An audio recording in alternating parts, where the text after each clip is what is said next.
When you're starting out, it's exciting. Like walking into an old school lolly shop. Bright colors, rows of choices. It's tempting to grab one of everything. But buried in that sugar rush is something completely out of place. Like the lolly shop near my house that sells vacuum-sealed pickles.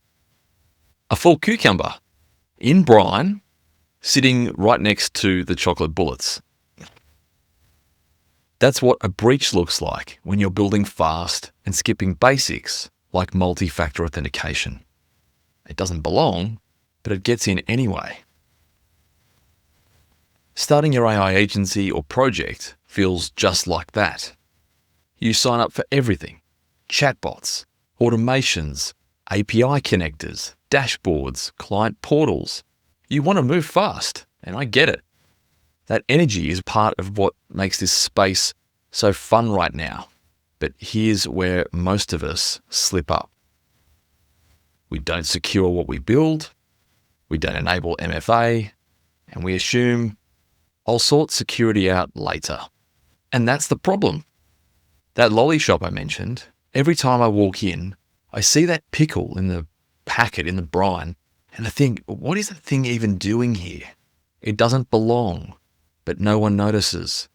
And that's exactly how breaches happen in early stage builds. It's the old API key you forgot to rotate. It's the shared login you gave a contractor. It's the MFA you never enabled on your Airtable that's full of leads. These aren't big, sexy exploits. They're simple gaps, usually created by moving too fast and assuming no one's watching. But they are watching. If you're building something real, you will be a target. Let's clear this up. MFA is not optional. You wouldn't stock a store and leave the front door open and then walk out for lunch for an hour. But that's exactly what you're doing if you're launching tools without MFA enabled. You don't need enterprise budgets. You don't need a CISO. You don't need a risk management plan at the moment. What you do need is to turn on MFA for every single login. You need to use an authenticator app that's not SMS. You need to enforce it across your team with no exceptions. And you need to double check connected services, especially ones that hold customer personal information. This applies if you're running solo, especially if you're solo, but also if you have a broader team. Here are the excuses I hear a lot. I'm too small to be a target. Well, that's exactly why you're a target, because you're easy. This is just a test project, or this is just dev. Until that test project makes it to production with live data and customer trust behind it. It's annoying to set up.